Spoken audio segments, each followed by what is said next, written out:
அனைவருக்கும் அன்பு வணக்கம். நண்பர்களே, இன்றைக்கு ஜியோ பாலிட்டிக்ஸில் கொஞ்சம் எக்கானமியை பார்க்கலாம் அப்படின்னு பயப்படாதீங்க. எந்த சப்ஜெக்டாக இருந்தாலும் அது நம்மளுடைய பாணியில் தான் இருக்கும். ஏப்ரல் 2ஆம் தேதியிலிருந்து அது என்ன தெரியல, ஏப்ரல் 2ஆம் தேதி ஒருவேளை ஏப்ரல் 1ஆம் தேதினா ஏதாவது ஏப்ரல் ஃபூல் பண்ணுறோன்னு நினச்சிருவாங்களோ அப்படின்னு மாற்றி வச்சுட்டாரான்னு தெரியல அண்ணன் ட்ரம்ப் அவர்கள். ஏப்ரல் 2ஆம் தேதியிலிருந்து இந்தியாவிலேருந்து இறக்குமதி ஆகின்ற பொருட்களுக்கு நாங்கள் ரெசிப்ரோக்கல் டாரிஃப் போட போகிறோம் அப்படின்னு அண்ணன் ட்ரம்ப் சொல்லியிருக்காருங்க. இங்கே நிறைய பேர் நிறைய விதமாக பேசிகிட்டு இருக்காங்க ஆஸ் யூஷுவல். ஆனால் ஒரு விஷயம் கவனிக்கணும், லாஸ்ட் கிட்டத்தட்ட ஒரு 5 மந்த்ஸாக ஸ்டாக் மார்க்கெட் வந்து அப்படியே இறங்கின்னு வந்ததுங்க. என்ன காரணம் அப்படின்னா, ட்ரம்ப் பிரசிடெண்ட்டாக வந்துட்டார் அப்படின்னு சொன்னால் அவர் என்னென்னவோ சொல்லின்னுக்கிறாரு. அதுக்கப்புறம் வேர்ல்டு ட்ரேடு டிஸ்டர்ப்ட் ஆகும், கம்பெனிகளுடைய ப்ராஃபிட் குறையும். அதனால் ஒரு காரணம். அடுத்தது ஃபாரின் இன்ஸ்டிடியூஷனல் இன்வெஸ்டர்ஸ் அவங்க வந்து பணத்தெல்லாம் வித்ட்ரா பண்ணிடுறாங்க. ஏன்னா அங்கே யூஎஸில் வந்து இன்ட்ரெஸ்ட் ரேட் அதிகமாகும்னு எதிர்பார்க்குறாங்க. ஸோ அதனாலையும் வந்து ஏராளமான பணம் மார்க்கெட்லேருந்து வெளில போயிடுச்சு இப்படின்லாம் சொல்லிட்டு இருந்தாங்க. ஆனால் ஏப்ரல் 2ஆம் தேதியிலேருந்து உங்கள் ஊர்லேருந்து வர சாமான்கள்லாம் வரி போடுவேன் அப்படின்னு அண்ணன் ட்ரம்ப் சொன்னாரோ இல்லையோ, 2 நாளாக மார்க்கெட்டு செங்குத்தாக எழுந்து நின்றுனுக்குதுங்க. அப்போது இது ஏதோ சொல்லுது நமக்கு, கரெக்டாக? அதைத்தான் நாம் பார்க்க போகிறோம். ரைட். இந்த ரெசிப்ரோக்கல் டாரிஃப், அதுக்கு முன்னாடி டாரிஃப்னா என்னன்னு பார்த்துருவோம். எந்த ஒரு நாடாக இருந்தாலும் வேற ஒரு வெளிநாட்டிலிருந்து ஒரு சாமான் இறக்குமதி ஆகுது அப்படின்னு சொன்னால் அதுக்கு வரி போடுவாங்க. இதை தான் வந்து பொதுவில் டாரிஃப் அப்படின்னு சொல்கிறது. இந்த வரி அப்படின்றது உதாரணத்துக்கு இப்போ அமெரிக்காவிலேருந்து வர பொருட்கள், இந்தியாவுக்கு வருகின்ற பொருட்களுக்கு இந்திய அரசாங்கம் வரி வச்சுருக்காங்க. ஆனால் எல்லா சாமானுக்கும் ஒரே வரி கிடையாது. ஏன்னு கேட்டிங்கன்னா, சில எசென்ஷியல் கமோடிட்டிஸ் அது இங்கே வந்தே ஆகணும், அது இல்லைன்னா கஷ்டம் அப்படின்னும் போது அதுக்கு வரியை குறைச்சிருப்பாங்க. அதே மாதிரி சில உயிர் காக்கும் மருந்துகள் அதுக்கெல்லாம் வந்து வரி இல்லவே இல்லை அப்படின்னு சொல்லியிருப்பாங்க. அண்டு சில ஐட்டங்களுக்கு பார்த்தீங்கன்னா, இந்த விஸ்கி, காரு, பைக்கு இதுக்கெல்லாம் வந்து இது ஒன்றும் அத்தியாவசியம் இல்லை தம்பி, இங்கே தான் ஏற்கனவே கிடைக்குது விஸ்கி, இதை விட நீ தான் அங்கேருந்து கொண்டு வர போகிற, அதனால் அதுக்கு வரி அதிகமாக போடு அப்படின்னு வச்சுருப்பாங்க. இந்த வரி போடுவது அப்படின்றத வந்து ப்ராட்லி 3 கேட்டகரியாக நம்ம பிரிக்கலாங்க. ஃபர்ஸ்ட் கேட்டகரி வந்து டு ப்ரொடெக்ட் லோக்கல் மேனுஃபேக்சரிங். உதாரணத்துக்கு இங்கே நாம் ஒரு பொருளை தயாரிக்கிறோம், நிறைய தயாரிக்கிறோம், தேவைக்கு மேலேயே இருக்குது. ஆனால் வெளிநாட்டிலேருந்து வர சாமான் வந்து சீப்பாக இருக்குது அப்படின்னும் போது அப்போ என்ன ஆகும்? நேச்சுரலி நாம் வந்து எங்கே ஒரு 10 காசு கம்மியாக கிடைக்குதோ அதைத்தானே வாங்குவோம். அப்போ இங்கே இருக்கிற தொழிற்சாலைகள், தொழிலாளர்கள்லாம் என்ன ஆவாங்க? இதுக்கு சரியான உதாரணம் என்ன அப்படின்னா பட்டாசு. ஒரு காலத்தில் பார்த்தீங்கன்னா சீனாலேருந்து பட்டாசு அப்படியே கொண்டு வந்து குவிஞ்சிருந்ததுங்க. ரொம்ப சீப்பாக வேற இருக்கும் அது. ஆனால் அது எப்போ வெடிக்கும், எப்போ டமால்னு மூஞ்சில் வெடிக்கும்லாம் சொல்ல முடியாது. இங்கே நாம் காலங்காலமாக சிவகாசியில் பட்டாசு தயாரிச்சுன்னுக்கிறோம். ஆனால் அவங்க அங்கேருந்து கொண்டு வந்து கொட்டும்போது நம்ம தொழிற்சாலைகள், தொழிலாளர்கள் பாதிக்கப்படுகின்றனர். அதனால் அந்த இறக்குமதியை தடை செய்யணும் அப்படின்னு. அப்படி தடை செய்ய முடியாத பட்சத்தில் அதுக்கு வரியை அதிகப்படுத்த வேண்டும். அப்போ என்ன ஆகும்? இம்போர்ட் பண்ணால் காசு அதிகமாகுது, வரி அதிகமாக கட்டுறதுன்றதுனால இந்த லோக்கல் ப்ராடக்ட் தான் வந்து சீப்பாக இருக்கும். இதுதான் டு ப்ரொடெக்ட் லோக்கல் மேனுஃபேக்சரிங். அடுத்தது வந்து ஆன்டி டம்பிங் டியூட்டிஸ்னு சொல்லுவாங்க. இது எப்படின்னா, ஒரு வெளிநாடு அவங்க வந்து நிறைய தயாரிக்கிறாங்க ஒரு சாமான், வாங்கிறதுக்கு ஆள் இல்லை. அப்போ என்ன பண்ணுவாங்க, அந்த அரசாங்கங்கள் இன்டைரக்டாக அந்த கம்பெனிகளுக்கு சப்சிடி கொடுத்து தயாரிப்பு விலையோட குறைஞ்ச விலையில் மற்ற நாடுகளில் போய் விற்பாங்க. இதுக்கும் ஒரு உதாரணம்னா, சைனாலேருந்து ஸ்டீல் அவங்க என்ன பண்ணுவாங்க கேட்டிங்கன்னா, தயாரிப்பு செலவோட கவர்மெண்ட் சப்சிடி கிடைக்குது அப்படின்றதுக்காக அங்கே வந்து $1000 தயாரிக்கிறாங்கன்னு சொன்னால், இங்கே நம்ம உள்ளூரில் தயாரிக்கிறது லேட்டஸ்டே ஒரு $900 அப்படின்னு வச்சுக்கோங்களேன். என்ன பண்ணுறாங்க, அவங்க $800 $700 கொண்டாந்து விற்கிறாங்க. அந்த மீதி அவங்களுடைய ஷார்ட்ஃபாலை கவர்மெண்ட் மேக்கப் பண்ணிடும். இதைத்தான் வந்து டம்பிங்னு சொல்லுவாங்க. அவங்க ஊரில் நிறைய இருக்குது, அதை வந்து ப்ரொடக்ஷன் காஸ்ட்டோட கம்மியாக கொண்டு வந்து இன்னொரு நாட்டில் விற்கிறது அப்படின்னு. ஸோ அது கண்டுபிடிச்சி என்ன பண்ணுவாங்க, அதுக்கு வந்து ஒரு டியூட்டி போடுவாங்க. இதுதான் ஆன்டி டம்பிங் டியூட்டிஸ் அப்படின்றது. இங்கே கொண்டாந்து கொட்டுறதை தடுப்பதற்கான வரி அது. 3வது பெரிய கேட்டகரி என்னென்னா, அந்த சாமான்கள்லாம் அத்தியாவசியமும் கிடையாது, அண்டு இங்கே ஏராளமாக கிடைக்கிற ஒரு விஷயம் இருந்தாலும் அந்த ஃபாரின் அப்படின்ற ஒரு மோகம் இருக்குல்ல, அது பின்னாடி போகிற விஷயங்கள் என்னென்னலாம் பார்த்தீங்கன்னா, ஃபாரின் சென்ட்டு. இன்றைக்கும் வந்து யாராவது ஃபாரின் போயிட்டு வராங்க அப்படின்னா, ஏய் மச்சான் சென்ட்டு வாங்கிட்டு வாடா அப்படிங்குவோம். அடுத்தது சரக்கு. நம்ம ஊர்லேயே விதவிதமாக சரக்கு இருக்குதுங்க. இந்தியன் மேடு ஃபாரின் லிக்கர் அப்படி தான் சொல்கிறோம். ஆனாலும் ஃபாரின் சரக்கு அப்படின்னா நம்ம ஜனங்களுக்கு இருக்க மோகம் வந்து கொஞ்சம் கூட மறையலை அப்படின்னு வச்சுக்கோங்களேன்.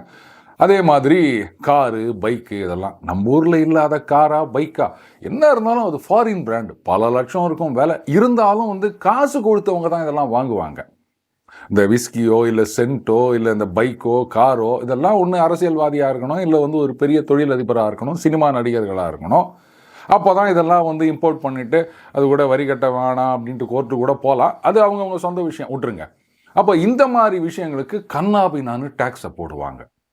இந்த டேக்ஸில் என்னன்னு கேட்டிங்கன்னா, இந்த பொருளெல்லாம் இறக்குமதி செய்யக்கூடாது அப்படின்றதுக்காக கிடையாது. நீ இறக்குமதி பண்ணிக்கோ, ஆனால் பணம் கொடுத்து தானே இதெல்லாம் வாங்குற, அப்போது கவர்மெண்ட்டுக்கு கொஞ்சம் பணத்தை கட்டு, இதனால் கவர்மெண்ட்டுக்கு வருமானம் வரட்டும் அப்படின்ற காரணத்துக்காக தான். ஓகே, இந்த ப்ராட் 3 கேட்டகரிஸ் பார்த்துட்டோம். இன்னும் சில கேட்டகரியும் இருக்குது, அதெல்லாம் போயிட்டு தான் போர் அடிக்கும், விட்டுருவோம். Reciprocal tariff. அண்ணன் ட்ரம்ப் என்ன சொல்கிறாரு, பாருங்க, இந்தியாவிலேருந்து நீங்கள் ஏராளமாக வந்து லாஸ்ட் இயரில் பார்த்தீங்கன்னா கிட்டத்தட்ட $85 பில்லியன் நம்ம எக்ஸ்போர்ட் பண்ணியிருக்கோம் அமெரிக்காவுக்கு. ஆனால் அங்கேருந்து வந்து சுமார் 41 பில்லியன் தான் நம்ம இறக்குமதி பண்ணியிருக்கோம். இந்தியா ட்ரேட் பண்ணுற கண்ட்ரீஸ்லாம் லிஸ்ட் எடுத்திங்கன்னா இந்த யூஎஸ் கிட்ட தான் நம்ம இவ்வளோ அதிகமாக கேப் வச்சுருக்கோம். அதாவது நாம் அதிகமாக எக்ஸ்போர்ட் பண்ணிவிட்டு யூஎஸ் கிட்டேருந்து கம்மியாக இம்போர்ட் பண்ணின்னுக்கிறோம். இதை தான் ட்ரம்ப் என்ன சொல்கிறாரு, நீங்கள் இவ்வளோ பண்ணுறீங்க, நாங்கள் வந்து உங்கள் நாட்டிலேருந்து வர சாமானுக்கு போடுற ஆவரேஜ் டேக்ஸ்ன்னு பார்த்தீங்கன்னா 3%. அதாவது ஒரு சிலதுக்கு 30 இருக்கும், ஒரு சிலதுக்கு 10 இருக்கும். அது மாதிரி ஆவரேஜாக அவர் சொல்கிறார் 3%. ஆனால் நீங்கள் 9லேருந்து 10% போடுறீங்க அமெரிக்காவிலேருந்து வர ஐட்டத்துக்கெல்லாம். நாங்கள் என்ன இழிச்ச வாயினா? அப்போ என்ன பண்ணுங்க, நீங்கள் எவ்வளோ போடுறீங்களோ அதே மாதிரி நானும் பதிலுக்கு டேக்ஸ் போடுவேன். அப்போ இதுக்கு இவ்வளோ இன்க்ரீஸ் பண்ணுவேன் அப்படின்றாரு. இதனால் என்ன ஆகும் அப்படின்னு கேட்டிங்கன்னா, நாம் இங்கேருந்து எக்ஸ்போர்ட் பண்ணுறோம் இல்லையா, அதெல்லாம் அங்கே வந்து காம்படிட்டிவாக இருக்காது. ஏன்னா இது நாள் வரைக்கும் 10 ரூபா விற்றுந்தது அப்படின்னு சொன்னால் இவர் ஒரு 20% டேக்ஸ் போடுறாருன்னா இனிமேல் அது 12 ரூபா ஆகிடும். அப்போது ஜனங்க யோசிப்பாங்க, ஒன்று வாங்கிறது கம்மியாகும், இல்லைன்னா வேற எங்கேருந்தாவது சீப்பாக கிடைக்குதா அப்படின்னு பார்ப்பாங்க. அண்டு அங்கே இறக்குமதி பண்ணுற கம்பெனியும் என்ன பண்ணுவாங்க, அப்பா இந்தியாவில் 10 ரூபா சொல்கிறான்ப்பா, இங்கே வேறு டேக்ஸ் போட்டு 12 ரூபா ஆகுது, வேற எவனாவது 8 ரூபாய்க்கு 7 ரூபாய்க்கு கொடுக்குறானா பாரு அப்படின்னு அப்படி மாற ஆரம்பிச்சிருவான். ஆனால் என்னை பொறுத்த வரைக்கும் இதை நான் வந்து ஒரு செட்பேக்காக பார்க்கல. இது பியூர்லி எக்கனாமிக் மேட்டர்.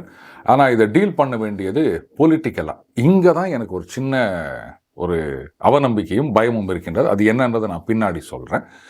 பட் ஒரு சிலர் அது மெர்சல் கிளப்பி விடுற மாதிரி இதெல்லாம் நம்ம பயப்பட வேண்டிய அவசியமே கிடையாது. இதை வந்து ஒரு அப்டக்கிளாக பார்க்காம ஆப்பர்ச்சுனிட்டியாக பார்க்கணும். ஓடிட்டே இருக்கும், எதிர்க்க வந்து ஒரு செவுரு இருக்குது அப்படின்னு சொன்னால் ஐயோ அப்படின்னு இடிஞ்சு நின்றுடாம அந்த செவரில் ஏறி அப்படி ஜம்ப் பண்ணால் இன்னும் கொஞ்சம் எக்ஸ்ட்ரா போகலாமா அப்படின்னு யோசிக்கணுங்க. இதுதான் வந்து பிஸ்னஸில் சர்வைவ் ஆகிறதுக்கு. இப்போது ஏற்கனவே வந்து இந்தியாவில் என்ன பண்ணியிருக்காங்க, அமெரிக்காவிலேருந்து வருகின்ற அந்த ஹார்லி டேவிட்சன் மாதிரியான பைக் அதுக்கான வரியை வந்து பெருமளவில் குறைச்சிட்டாங்க.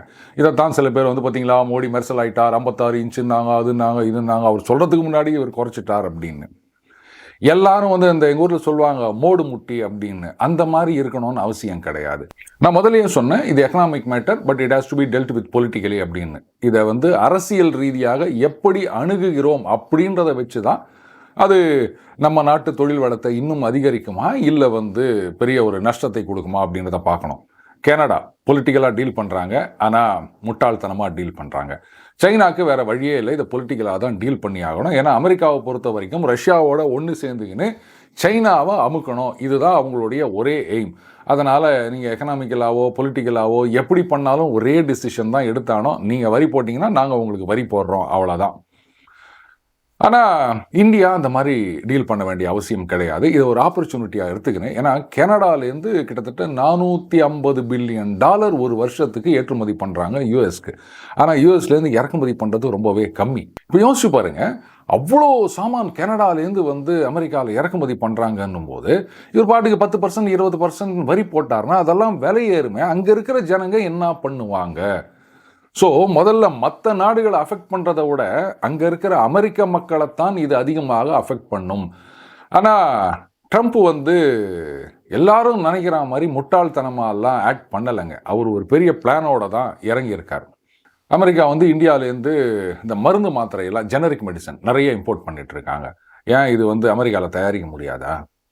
அதே மாதிரி அப்பேரல்ஸ், ரெடிமேட் குட்ஸ், இதுனா அவ்வளோ பெரிய ராக்கெட் சயின்ஸா? அவங்க ஊரில் வந்து சொல்லப்போனால் அவங்க ஊரில் தான் முதல்ல வந்து எல்லாம் தயாரிச்சுட்டு இருந்தாங்க, ரொம்ப ஃபேமஸ் பிராண்டெல்லாம். அதுக்கப்புறமா தான் மற்ற நாடுகளுக்கு அவங்க அனுப்பிச்சாங்க. ஏன்னு கேட்டிங்கன்னா இங்கெல்லாம் சீப்பாக தயாரித்து கொடுக்குறோம், அதனால் அவங்களுக்கு ப்ராஃபிட் அதிகம் அப்படின்ற ஒரே காரணத்துக்காக. இப்போ நீங்கள் அந்த டேக்ஸ் போடும்போது என்ன ஆகும்? உதாரணத்துக்கு இப்போ அமெரிக்கன் பிராண்ட் யூஎஸ் போலோ அப்படின்னு வச்சுக்கோமே, அவங்க வந்து அவங்க ஊரில் தயாரித்தா ஒரு டிஷர்ட்டுக்கு லெட்டஸ்ஸே ஒரு எனக்கு விலை தெரியல, ஒரு உதாரணத்துக்கு சொல்கிறேன், ஒரு $100 ஆகுதுங்க. அதே வந்து இந்தியா இல்லை பங்களாதேஷ், வியட்நாம் இங்கே வந்து இவங்க தைச்சி கப்பலில் அனுப்புகிற வரைக்குமே வந்து அவங்களுக்கு லேண்டிங் காஸ்ட்டே ஒரு $60 ஆகுது அப்படின்னு வச்சுக்கோமே. அப்போது அவங்க $80க்கு விற்றா கூட $20 ப்ராஃபிட்டு, ஜனங்களுக்கும் $20 விலை கம்மியாக கிடைக்கும்.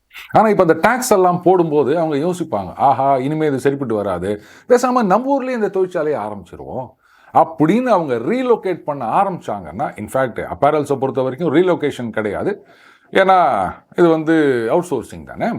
அதனால் அங்கே அவங்க கம்பெனி ஆரம்பிக்கிறாங்க அப்படின்னும் போது அங்கே இருக்கிற ஜனங்களுக்கு வேலை கிடைக்கும். இதில் வந்து ரிப்பப்ளிக்கன் பார்ட்டியோடைய ஒரு லாங் டேர்ம் அஜெண்டாவும் நான் பார்க்குறேன். இப்போ ரஷ்யாவோட வர கை கோத்துக்க போகிறாங்க, நீங்கள் ரேர் எர்த் மினரல்ஸு அதெல்லாம் கொடுங்க, ஆயிலு அதெல்லாம் கொடுங்க, நாங்கள் வாங்கிக்கிறோம், அது நம்ம 2 பேரும் கை கோத்துக்குன்னு நாம தான் தாதா மாதிரி இருக்கலாம் அப்படின்லாம் பிளான் பண்ணின்னு இருக்கிறாங்க. அடுத்தது அலாஸ்காவில் வந்து ட்ரில்லிங், பைடன் வந்து இந்த ஆஃப்ஷோர் ட்ரில்லிங்கெல்லாம் தடை பண்ணிட்டு போனார். அண்ணன் வந்த உடனே அந்த தடையை உடைன்னு ஆரம்பிச்சிட்டாருங்க.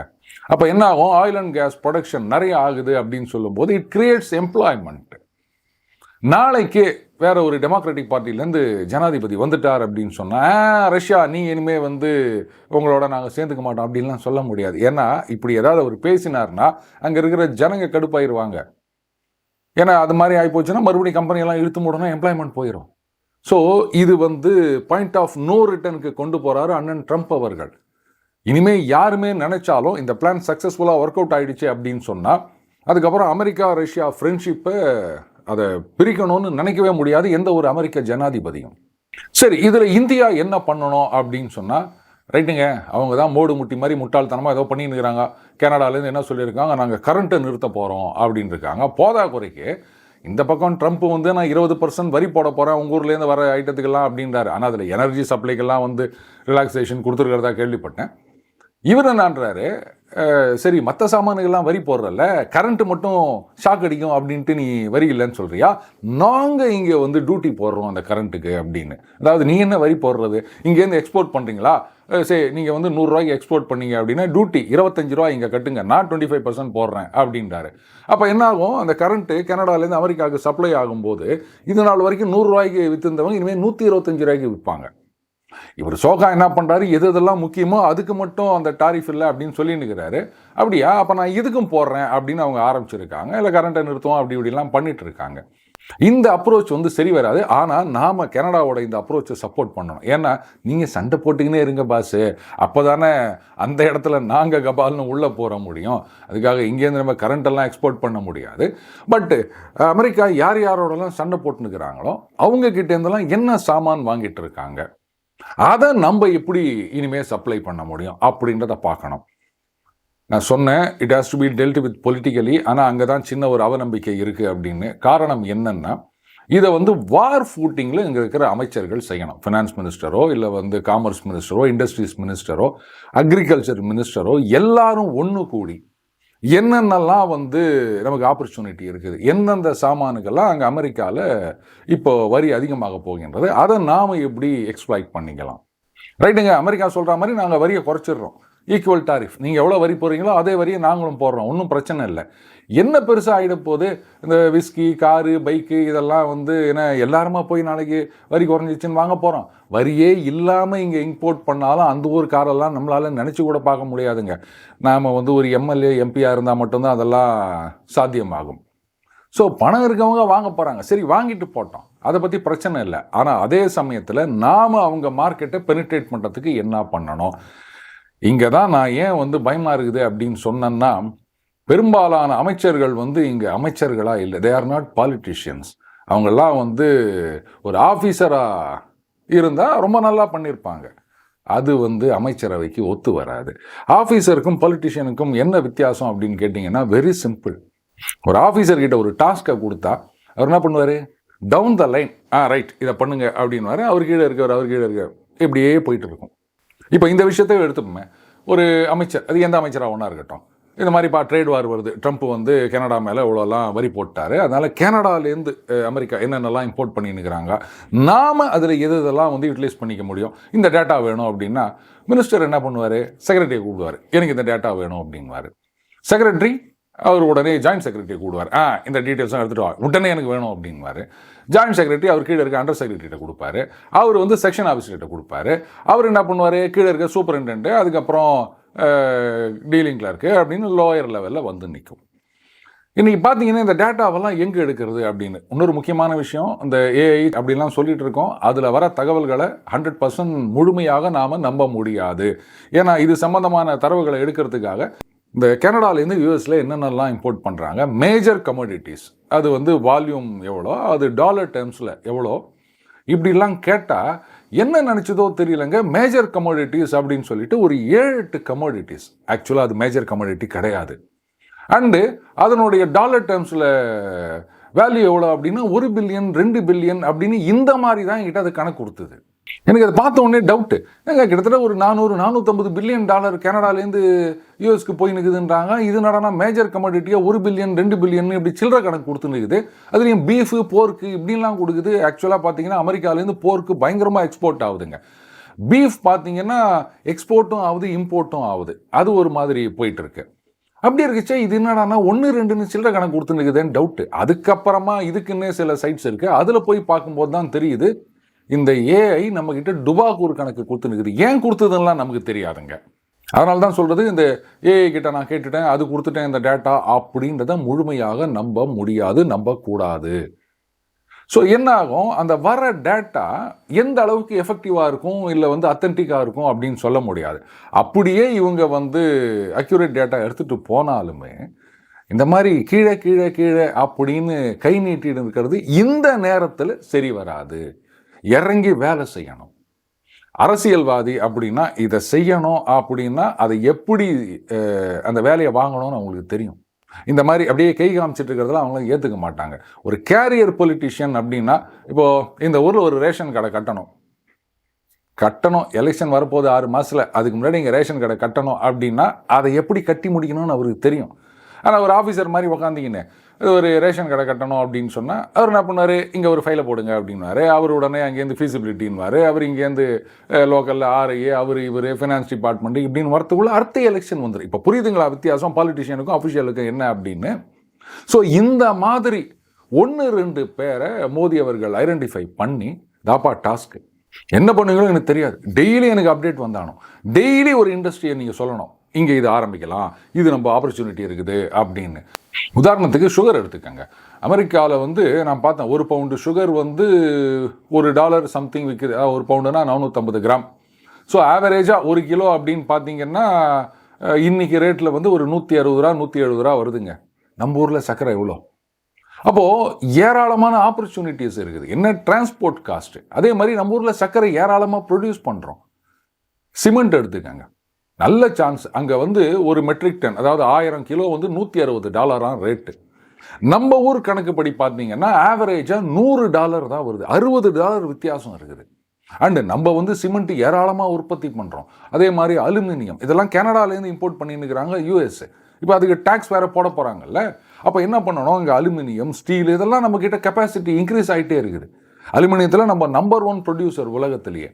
அப்போ இதெல்லாம் நம்ம யூட்டிலைஸ் பண்ணிக்கணும். டெய்லி ஒரு ப்ராடக்ட் நீங்கள் கொண்டு வந்து கொடுக்கணும். இந்த இண்டஸ்ட்ரி இருக்குது, ஆப்பர்ச்சுனிட்டி இருக்குது, இதெல்லாம் வந்து எக்ஸ்போர்ட் பண்ணுங்க அப்படின்னு சொல்லணும். அதை விட்டுட்டு எனக்கு 3 மாதம் டைம் கொடுங்க, 6 மாதம் டைம் கொடுங்க அப்படின்னா அதுக்குள்ளே பாலிடிக்ஸு, எக்கனாமிக்ஸ் எல்லாமே மாறி போயிடும். நேராக அங்கே போய் பேசுங்க, ட்ரம்ப்பு நான் வரியை குறைக்கிறேன், நீ அவங்ககிட்ட இருந்தால் வாங்காத, என்கிட்டேருந்து வாங்கிக்கோ, நான் உங்கள் ஊர்லேருந்து பைக்குக்கு காருக்கு இதெல்லாம் டேக்ஸை குறைக்கணும், அவ்வளோதானே. நான் டேக்ஸே இல்லைன்னு பண்ணிட்டு போகிறோம். எத்தனை பேர் அங்கே இருக்க காரை வாங்குறதுக்கு இங்கே காசு இருக்குன்னு நினச்சின்னுக்கிறீங்க? இங்கே இருக்கிற எம்எல்ஏ எம்பி அத்தனை பேர் வாங்கினாலுமே அவ்வளோ பெரிய லாஸ் ஒன்றும் வராது. அதனால் நாங்கள் ரெடி ஆகிறோம், நீ ரெடியா? இந்த மாதிரி யூட்டிலைஸ் பண்ணிக்கிறதுக்கு ஆளை தேடணும். அதுதான் வந்து செய்வாங்களா அப்படின்னு சரி நம்புவோம், வேறு என்ன பண்ணுறது. அடுத்தது நம்மளுடைய இண்டஸ்ட்ரியும் சரி, அக்ரஸிவ் மார்க்கெட்டிங் இது தாங்க வந்து ரொம்பவே லேக்கிங்காக இருக்குது. எனக்கு புரியல, பல விஷயங்கள் வந்து நிறைய பொட்டென்ஷியல் இருக்குது. ஆனால் எதனால் வந்து இதெல்லாம் எக்ஸ்ப்ளோர் பண்ண மாட்டேங்கிறாங்க? இப்போது இந்த சுகர் சொன்ன ஒரு சின்ன எக்ஸாம்பிள். அஃப்கோர்ஸ் அதில் சில கன்சர்ன்ஸ் இருக்கலாம், அதெல்லாம் ஓவர் கம் பண்ணணும். அந்த மார்க்கெட்டிங் அப்படின்றது வந்து இப்போ இந்த சைனீஸ் கம்பெனிலாம் பண்ணுறாங்க பாருங்க, அந்த மாதிரி வந்து அப்படியே ஒரு ஃபுல் ஃபோர்ஸோட போய் அட்டாக் பண்ணணும் அந்த மார்க்கெட்டை.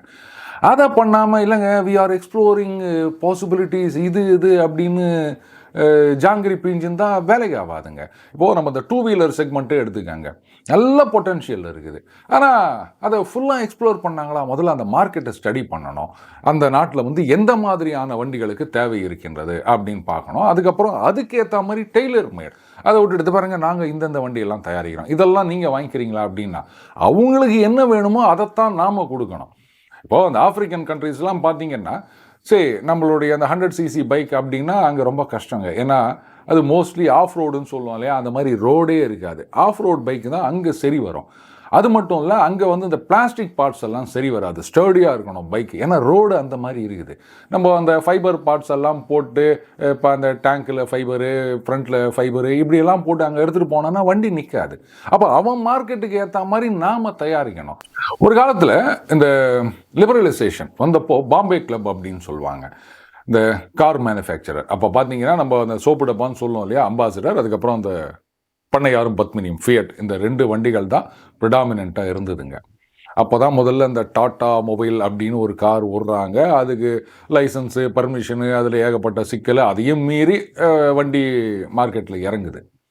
இப்போ லிபரலைஸ் பண்ணிவிட்டு இந்த மற்ற கம்பெனிகள்லாம் இங்கே வருகின்றது. அதே மாதிரி இந்த 2 வீலர் செக்மெண்ட்டும் லிபரலைஸ் பண்ணுறாங்க. அப்போ அந்த பாம்பே கிளப்னு ஒரு சில இண்டஸ்ட்ரி லீடர்ஸ் அவங்க என்ன பண்ணுறாங்க, அது பாருங்கள், இவ்வளோ நாளாக எங்கள் கையை காலை கட்டி போட்டு வச்சுருந்தீங்க, இப்போ திடீர்னு வந்து எங்களோட மற்றவங்களை சேர்த்து நீங்கள் ஓடுன்னு சொன்னால் எங்களால் முடியாது, அதனால் கொஞ்சம் வருஷத்துக்கு நீங்கள் வந்து ரெஸ்ட்ரிக்ஷன்லாம் கொடுக்கணும் அப்படின்னப்போ அன்றைக்கி இருந்த கவர்மெண்ட் ஒத்துக்கலை. நோ நீங்கள் வந்து போட்டி போட்டு தான் ஆகணும் அப்படின்னு. இன்றைக்கு உதாரணமாக ஒரு 3 கம்பெனி நான் சொல்கிறேன். டிவிஎஸ் கம்பெனி வந்து சுசுகியோட டைஅப் வச்சுருந்தாங்க, ஹீரோ வந்து ஹோண்டாவோட டைஅப் வச்சுருந்தாங்க, அதுக்கப்புறம் பஜாஜ் வந்து கவாசாக்கியோட டைஅப் வச்சுருந்தாங்க. இப்போது இந்த 3 டைஅப்புமே பிரிஞ்சு வந்துருச்சு, ரைட்டா? இன்றைக்கு கவாசாக்கி பைக்கும் இங்கே விற்றுனுக்குது, பஜாஜும் விற்றுனுக்குது. ஆனால் Bajaj is the market leader. Suzuki பைக்கும் இங்கே விற்குது தனி கம்பெனியாக, டிவிஎஸும் இங்கே விற்குது, TVS is the market leader. அதே மாதிரி ஹீரோவும் ஹோண்டாவும் பிரிஞ்ச பிறகு ஹீரோவும் விற்குது, ஹோண்டாவும் விற்குது. ஆனால் 2 பேருமே ரொம்ப நெக் அண்ட் நெக் ரேஸில் இருக்காங்க. அப்போது அவுட் ஆஃப் இந்த 3 கம்பெனியில் 2 கம்பெனியால் பெருசாக ஷைன் பண்ண முடியல. ஹோண்டா மட்டும்தான், மேபி அவங்க ஹோண்டா ஷைன் வண்டி வச்சுருக்கனாலே எனக்கு தெரியல, ஷைன் பண்ணிட்டு இருக்காங்க. நம்ம இந்தியன் கம்பெனியோட பின்னாடி தான் இருக்காங்க.